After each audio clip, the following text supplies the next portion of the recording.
Welcome back for study 11, and we conclude our study in the book of Exodus. This is Exodus study part 2, and I hope you got a lot out of it last week.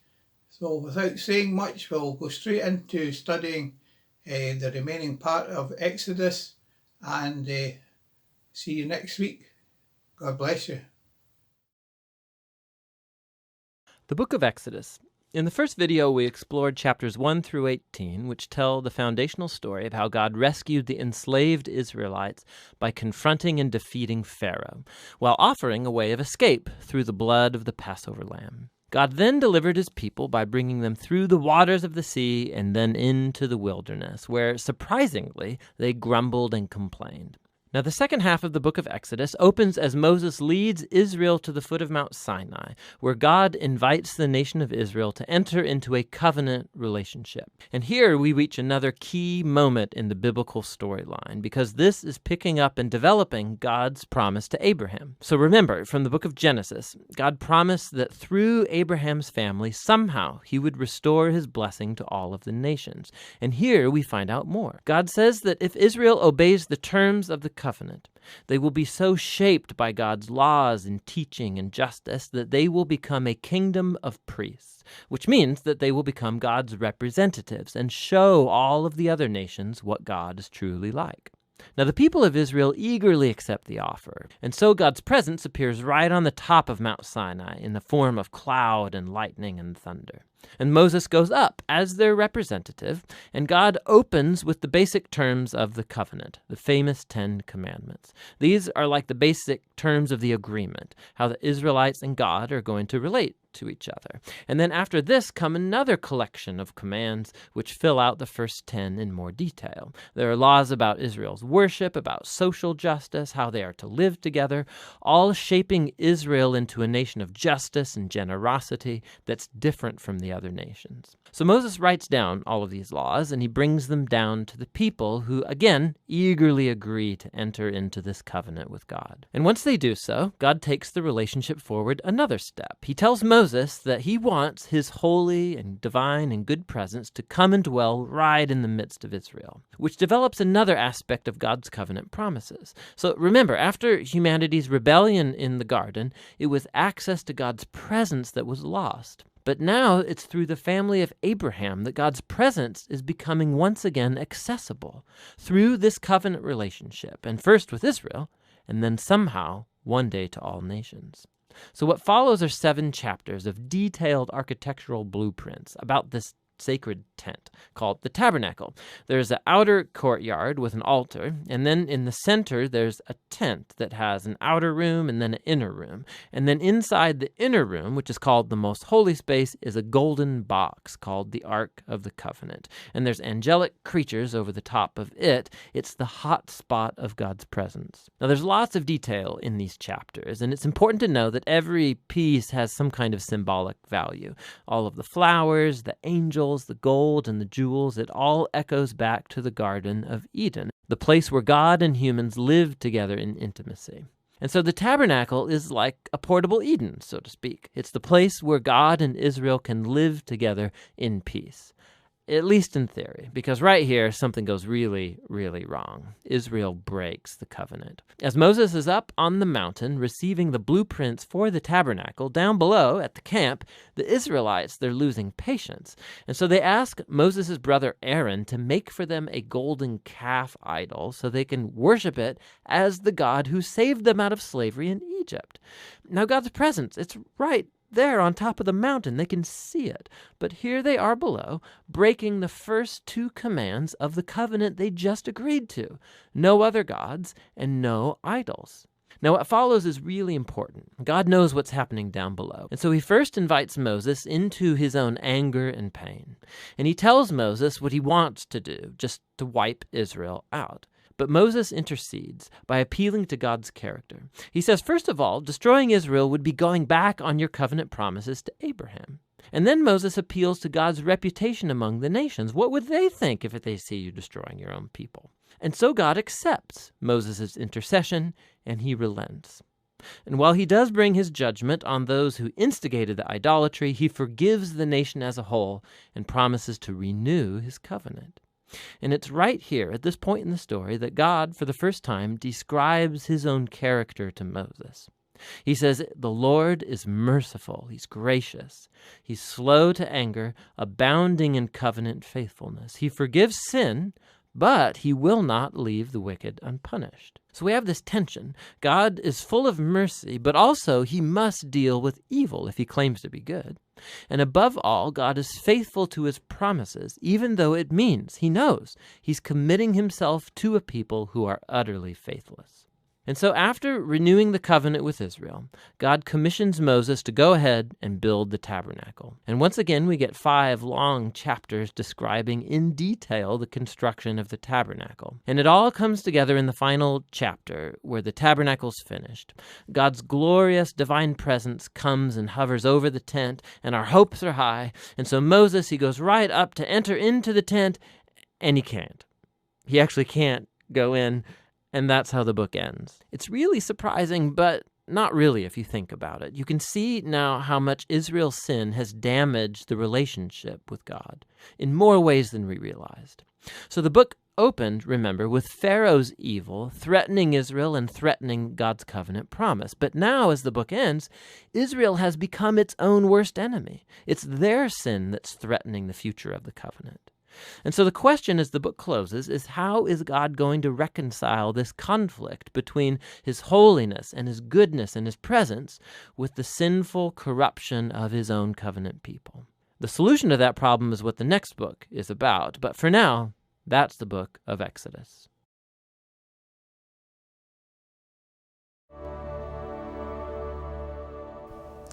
Well, let's go on with our study of Exodus. And we've got to the 5th section of it, Delivered and Drowned. I cannot resist telling you the story about the liberal preacher. You know what a liberal preacher is? That's a man who reads his Bible with a pair of scissors. And he cuts out all the miracles. And this liberal preacher was preaching about the Exodus. And he said there was no miracle. He said, at that time and in that place, the Red Sea was only 1/2 meter deep. And a lady in the congregation shouted out, "Hallelujah!" And he stopped. He said, "Why do you shout hallelujah?" She said, "The great miracle." He said, "But I've explained it. It was only 1/2 meter deep and they just waded across."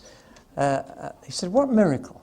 She said, "Drowning the Egyptian army in 1/2 meter of water." Whichever way you look at it, it was a miracle. Having said that, let's look at the practical side of it. And first of all, the question of which was the route they took out of Egypt into the land of Canaan. There are 3 possibilities, which you will find in various commentaries and Bible books. The first is what's called the northern route, that they left Goshen here, and they went through this row of sandbanks. These are sandbanks in a shallow part of the Mediterranean, and they crossed the sea there. The Mediterranean they crossed, says this theory, and couldn't be followed by the chariots across the sandbanks. If you look at a map of Egypt, you'll find those sandbanks marked. And this is called Lake Sabonis inside. And then went on to Kadesh Barnea. That's one theory. The second theory is that they went straight across to Kadesh Barnea. That's the middle theory. But there was a line of fortresses roughly where the Suez Canal is. The Egyptian had a very strong defense line here against any invasion from the east, and they would have had to get through that line of fortresses, which is, I think, unlikely. They weren't armed and they weren't able to fight. The third possibility, which I believe is the right one, was the southern route, going down to Mount Sinai. This was where Moses had been a shepherd for 40 years. He knew this country. And it was down here that I believe he led them, and certainly Jebel Musa, as the mountain is called today, is the one in long tradition where Moses received the 10 Commandments. Sadat, the president of Egypt, wanted to build a building on top of Mount Sinai that would combine a Jewish synagogue, a Muslim mosque, and a Christian church in one building, but he was assassinated before that could happen. But all the tradition in the Middle East puts Sinai down here. But let's look at this area in greater detail, because this might explain something. The Bible doesn't say that God divided the Red Sea. What it does say is that he sent an east wind which divided the Red Sea. Now, how could an east wind divide a sea? That's the question that many have asked. Well, let's look at that area in a little more detail. The Great Bitter Lakes were actually joined up to what we call the Red Sea in the olden days, and they were joined up by a shallow sea called the Reed Sea. And in fact, the Hebrew is much more likely to be the Reed Sea than the Red Sea. Here is what we now know as the Great Bitter Lake, but in those days it was joined up through this marshy channel called the Reed Sea. The fortified line came right down to the Bitter Lake.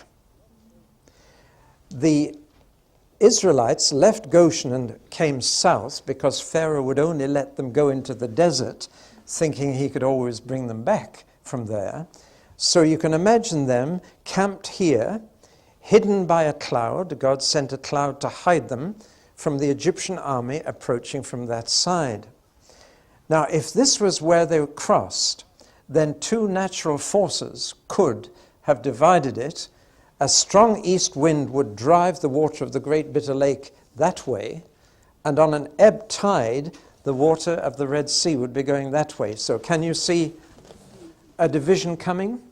Rather than a Cecil B. DeMille, two walls of water coming, here we have it. But of course, it doesn't explain the miracle at all. Why did the east wind just happen to come at the right time? It says God sent it. So in looking at it in a sort of down-to-earth way like this, we're not trying to explain away the miracle. At the very least, it's a miracle of coincidence.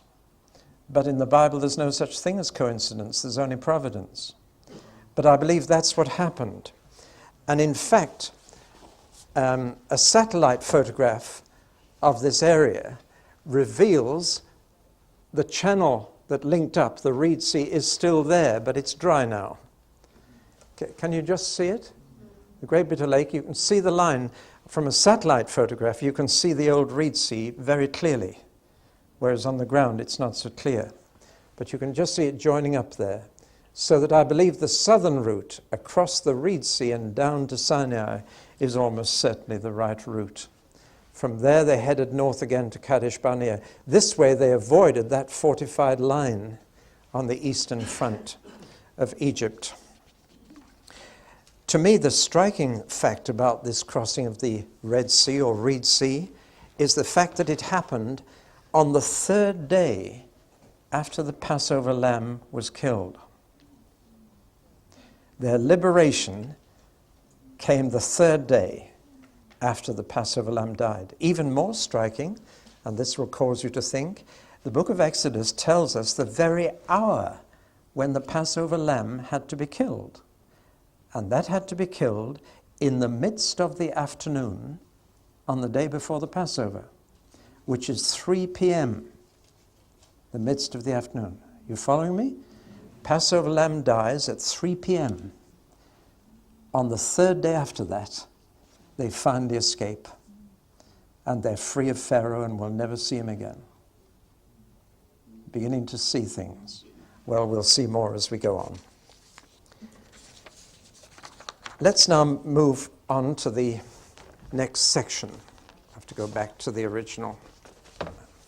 Provided and protected. They are now in a place where there is no support for human life, except a few Bedouin. It is certainly not a place to take 2.5 million people, plus animals. There would be both external problems and internal problems which Moses had to face. The external one was food and water. Where do you get enough food and water? The answer is God had to provide it. And he provided food for them in the form of little round pieces of whatever, lying on the desert floor every morning. And when they harvested it, they found it was edible. They gave it a name. They called it, what is it? In Hebrew, manna. But it means, what is it? What's for breakfast, Mummy? What is it? What are we having for lunch? What is it? What for supper? What is it? Not again. And they lived on what is it for 40 years. We call it manna, as if that's a beautiful name, but that's all it means. But they then complained, it was literally bread from heaven. That's picked up again later in the Bible. But they lived on bread from heaven. They complained bitterly that they weren't getting any meat. They were used to a high-protein diet in Egypt, and they complained they weren't getting enough meat. Always tricky to complain to God. He sent such a flock of quails that they were lying 1.5 meters deep on the desert floor. And they ate quails until they were sick. Don't complain to God. He might give you what you want. What about water? Well, they had a real problem with water. The first oasis they came to was this place. That's a photograph of a place called Marah. And they saw water there, and they dashed to it and tried to drink it. And it was brackish and salty. It was undrinkable. But through a miracle, through Moses, it was cleansed, and they were able to drink it. But you can almost see the brackish state of the water there. That's taken at the very place. However, the next place they got to, there was fresh water, and this is a photograph of a place called Elim. And so God provided. When the water was bad, God improved it. And when it was all right, well, they didn't have a miracle, they just had water. So God provided for them and protected them. Do you realize they needed 2 million gallons a day for that number of animals and people? 2 million gallons per day. Later they would get it from rock reservoirs. To me, one of the biggest miracles of their providential journey was that their shoes never wore out. I've been in sandals climbing Mount Sinai, and it wrecked the sandals. The sharp stones of the desert of Sinai wreck shoes quickly. And it says their shoes never wore out. Now, you either have to say this is true and God did it, or you have to dismiss it all as legend. There's no in-between stage when you read statements like this. But they also had internal problems. Can you imagine that number of people camping together? I mean, sometimes it's bad enough just taking your family camping when you're all pushed together in the same tent or the same caravan. Can you imagine 2 million people? It's no wonder that one of the biggest problems Moses had was actual disputes between the people. And he had to be a judge. And they all came to Moses with their problems. Like in some large churches, everybody wants to go to the pastor with their problem. That's what was happening. Unfortunately, Moses' father-in-law was a good deal more sensible than Moses, though he was not one of God's people. And he said, you need elders. And Moses appointed 70 elders. Well, let's go back and on with the sections. We're into the second half now. And the first thing that happens in the second half are the 10 Commandments, written with God's finger on the rock, on 2 tablets of stone. Now, every time you see a picture of those 2 tablets of stone, you see the first 4 commandments on one and the next 6 on the other. It wasn't like that at all. 10 were on one and 10 were on the other. Why? Because this was a legal contract.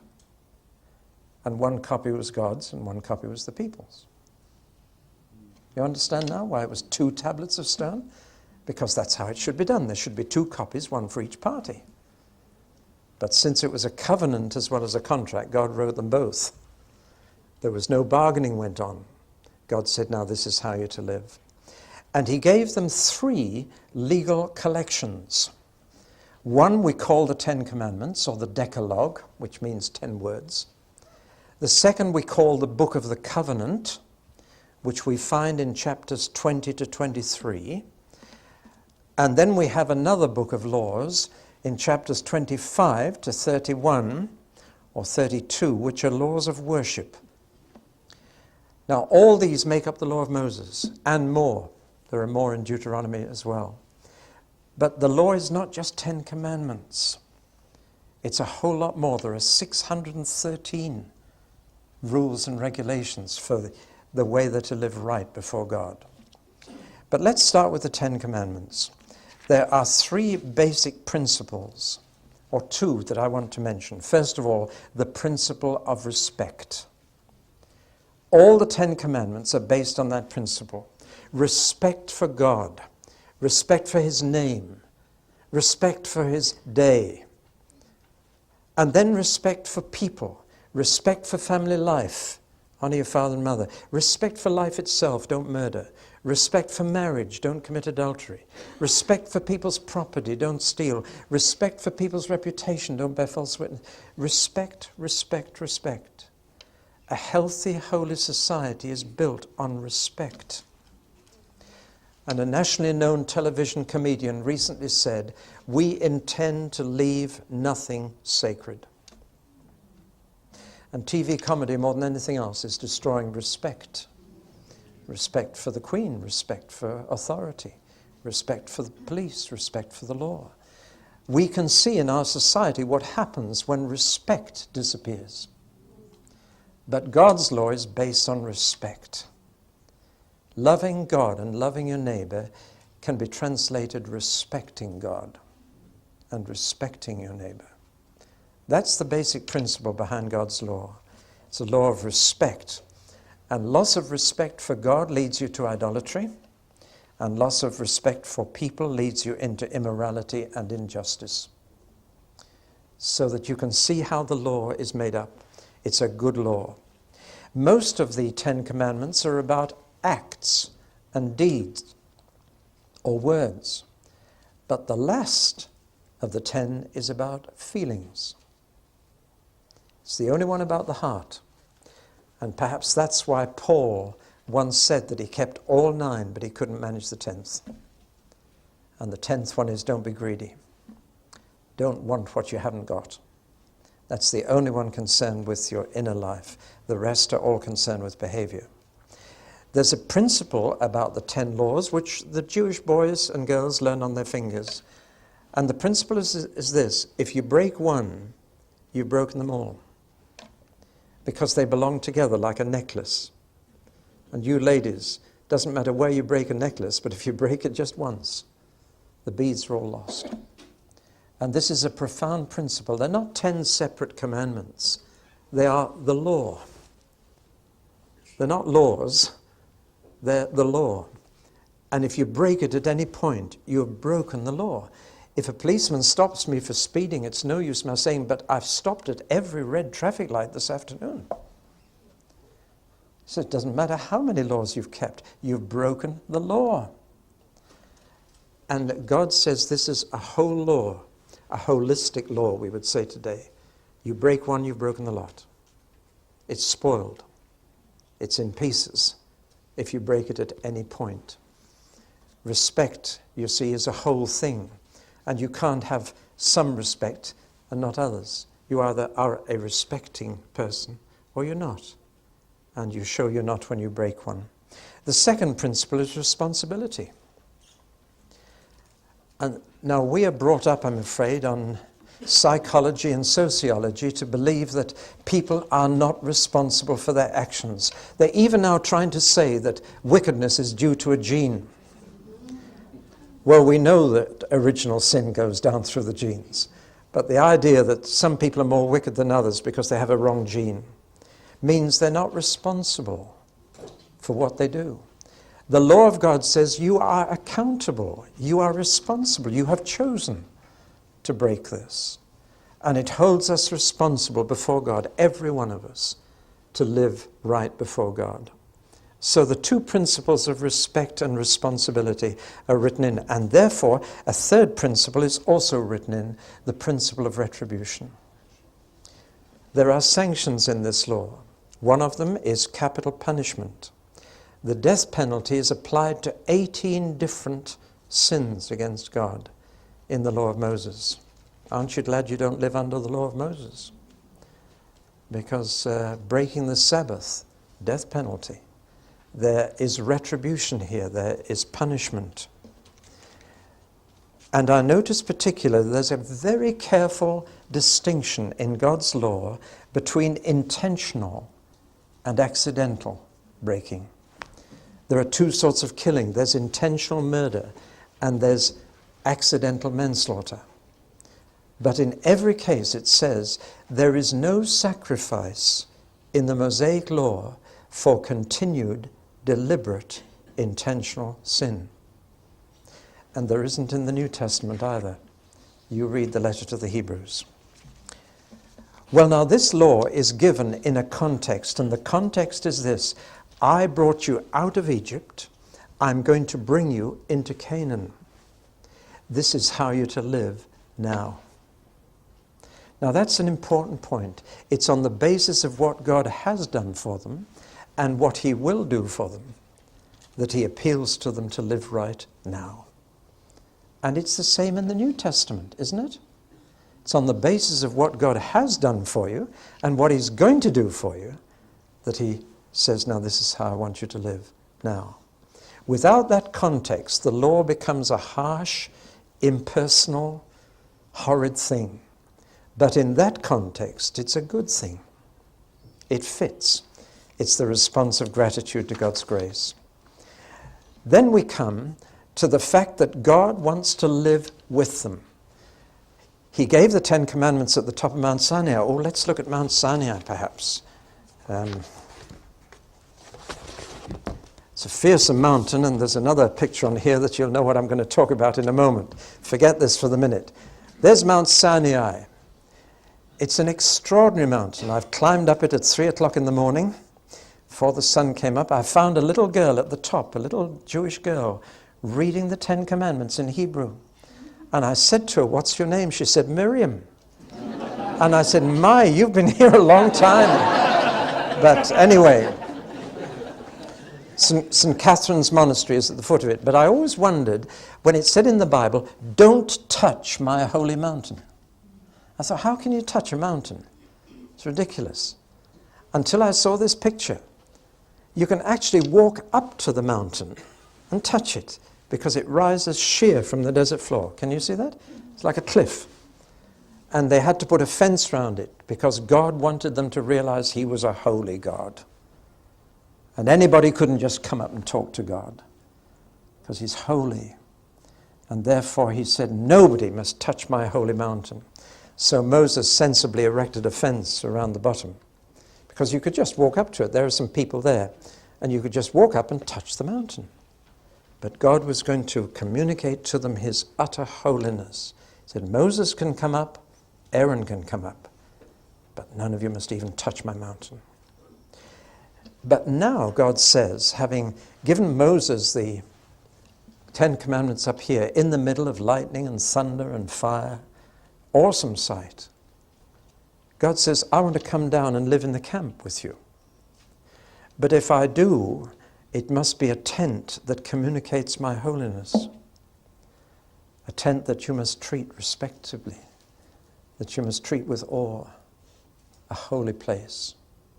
In fact, right in the middle of the tent will be the room where I actually live, and that will be the Holy of Holies. And so God gave them specifications for his tent. You had a glimpse of it earlier, but let's look at it again. It had to be right in the middle of the camp, and all the other tents had to be arranged around it in a special order, which we'll come to later. And immediately around it were the priests and the Levites, so that they were between the ordinary people and the holy place. And the tent itself had to be fenced off with only one entrance.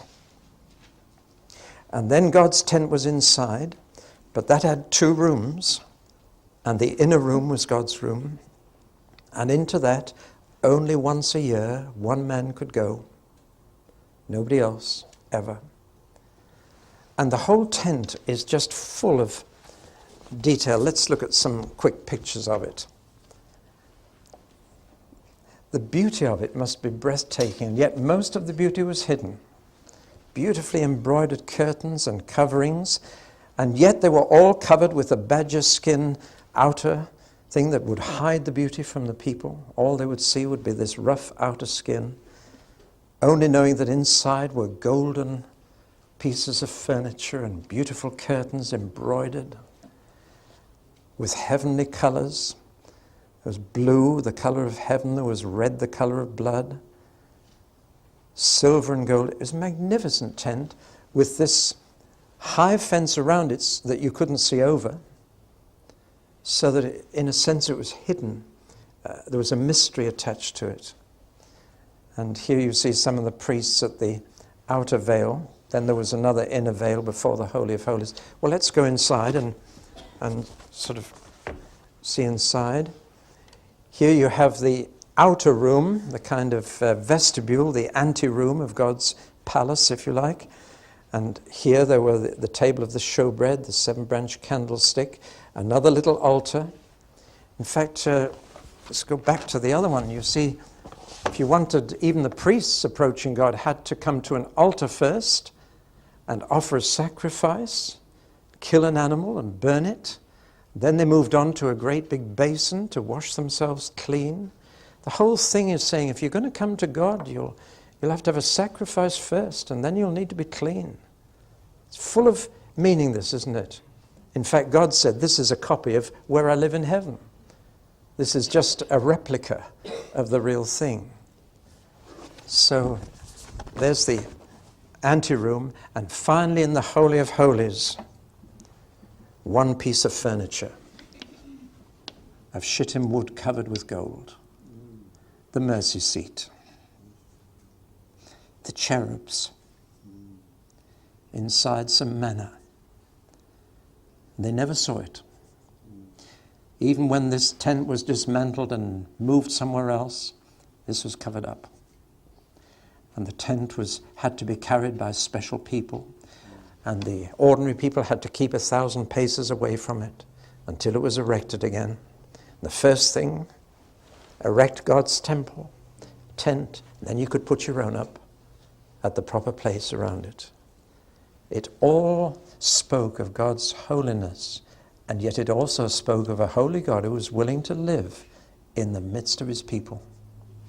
Amazing. We have perhaps lost something of the awe and the reverence that is needed with a holy God. We've got too pally with him. We need to remember he's holy. The high priest, even the clothes of the priest were specified. They had to be right. And the high priest wore on his chest the 12 jewels which represented the 12 tribes whom he was a priest for. And those 12 jewels crop up again in the last page of the Bible in the New Jerusalem. Well, we could spend hours on this, but you'll have to read other books. It's full of meaning, full of symbolism. God says only special people can use this, priests, and only special people can build it. And that's when he gave them these incredible skills. You'd have thought all that would really bring home to the people God's utter holiness. But while Moses was up the mountain, you know what happened. Aaron stayed down this time, and the people came to Aaron and said, Moses is a long time up there. I don't think he's coming back. We want a God down here. And so Aaron said, give me your gold. And they gave gold. And Aaron told Moses later, I put it all in a melting pot, and out came this. I mean, if you're going to have an excuse, you can think of a better one than that. But that's what he had the bare face to say to Moses. I just put the gold in, and look what came out. Now, of course, that photograph is of an Egyptian god. I told you about the bulls and the calves, a symbol of fertility. And the bull is a very common symbol. I'm told there's a golden bull like that outside the European Stock Exchange in Frankfurt on Main. It's a symbol of wealth and fertility, prosperity. And this came out, said Aaron. And because idolatry leads to immorality, because the loss of respect for God leads to the loss of respect for people, they had a wild orgy. Well, you know the story. It's a sordid bit. And when Moses came down and saw what was going on, he broke both copies of the law and smashed them. He was only symbolizing what they were doing. They'd smashed it already. And he said, how could you do this? And then he went back up the mountain. He said, God, I'm fed up with them. And God said, so am I. And God said, I think I'm going to finish with them. I think I'll try someone else. And that's when Moses reached the height of his career, I think. He took the form of a priest then, and he said, God, if you're going to blot them out of your book, blot me out. I don't want to be the only one. And God replied, I only blot out of my book the names of those who sin against me. And you haven't. And that thought is taken up all through the rest of the Bible. When David sinned with Bathsheba, he said, God, don't blot my name out of your book, please. And in the last book of the Bible, Jesus promises, he who overcomes, I will not blot out his name from my book. The most important thing in life is to keep your name in the book of life, believe me. God says, I blot out of my book those who sin against me. It's a tragic story. And when Moses insisted that the people were punished, do you know how many died? 3,000. Now I want you to bear in mind that the law was given on Sinai on the 50th day after the Passover lamb was killed. Just let me put this together for you. The Passover lamb is killed at 3 o'clock in the afternoon. On the 3rd day after that, they are liberated. On the 50th day after that, the day they called Pentecost, they were given the law, and 3,000 people died through breaking it. Now, does that put something together for you? Isn't it amazing? The pattern of the old and the new. The letter kills, but the Spirit gives life. On that same 50th day, centuries later, when the Jews were celebrating the giving of the law, God gave his Spirit, and 3,000 people get saved. See? Same 50th day. How the Bible fits together. Finally, the last section in Exodus, construction and consecration. They build it. Where did they get all the material? The gold, for example, 1 ton of gold was used. Well, it says that every man gave 1/5 of an ounce, or 6 grams of gold each. Where did they get it from? The answer is the Egyptians were so glad to see the back of them that they just gave them all their jewelry to get rid of them. Take it and go. After the 10 plagues, the ordinary people just wanted the Jews to leave, and they gave them all the money and the jewelry that they could give them to bribe them. So that's where they got it. But it says that for the construction of the tabernacle, the people gave spontaneously, thoughtfully, regularly, and generously. Now there's a sermon for somebody here who's a preacher. It says they gave spontaneously. They didn't have to be wheedled or pressed into giving. They gladly gave. They gave thoughtfully. They thought about how much it should be. It wasn't just the top coin in their purse. They gave regularly. They went on giving. And they gave generously. And it says they had to be stopped giving. Isn't that lovely? Boy, if only the Lord's people always gave like that. You'd have to stop them giving. Hallelujah. And finally, God takes up residence and consecrates the tent. And they saw the glory come. And from then on, they saw the plume of smoke. I don't know if that was on that other picture. But from then on, they saw the pillar of smoke above that inner room. Now, the inner room had no natural light whatever. Not even candles. But it was ablaze with light. The glory of the Lord. And when they saw that move, they had to move. And when it stopped, they camped. Well, now, I've got just under 10 minutes left in this talk. What's the Christian use of the book of Exodus? Well, it's the same God. He hasn't changed. The God of Exodus is our God, and we are his people. He has not changed, and he deals with us in the same way as he did with them. That's why many of the words in Exodus are used again in the New Testament. Words like law, covenant, blood, lamb, Passover, Exodus, leaven. All these words in the New Testament get their meaning from the book of Exodus. So we need to know this book. And yet it's different. We are not under the law of Moses. We are under the law of Christ. That's very, very important. Otherwise, I'm breaking the law of Moses now, because he said you mustn't wear clothes of mixed material. It must be pure wool or pure cotton. I'm breaking the law of Moses. But I'm not under the law of Moses. I'm under the law of Christ. Now, in many ways, that's harder, and in other ways, it's easier. But the first way that Christians apply the book of Exodus is to apply it to Christ and see Christ in this book. Search the scriptures, he said, for they bear witness of me. Now, the Exodus is central to the Old Testament. All the books after Exodus look back to Exodus as the redemption on which everything else is based. The cross is central to the New Testament.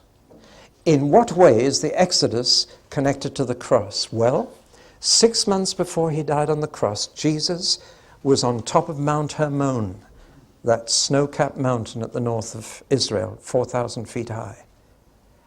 And he talked with Moses. And Luke's gospel tells us what they talked about. I wonder if you've ever noticed what they talked about. It says they talked about the Exodus which Jesus was about to accomplish in Jerusalem. Isn't that amazing?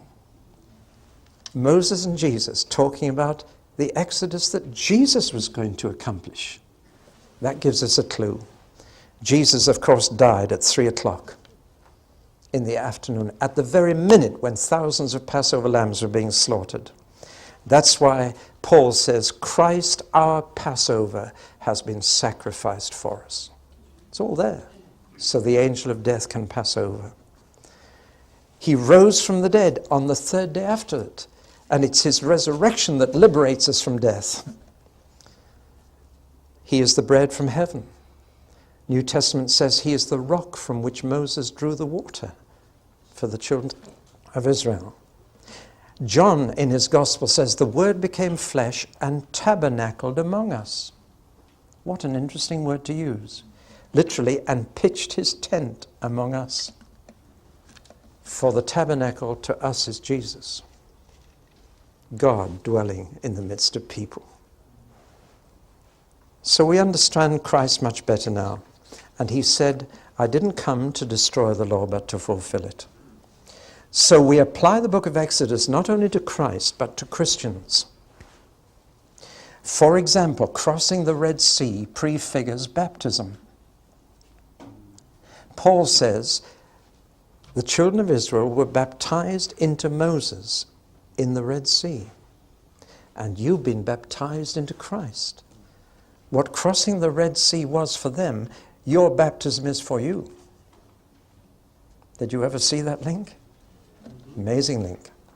We too have a Passover meal regularly. For the Lord's Supper is simply a Passover.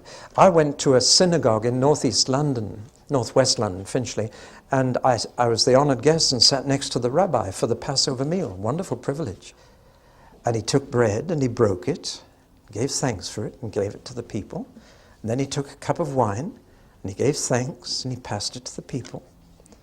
And then he happened to look at me and he said, this is not communion.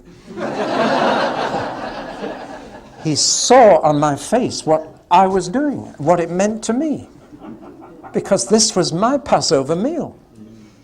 See, I was remembering the setting free, the liberation of Christ.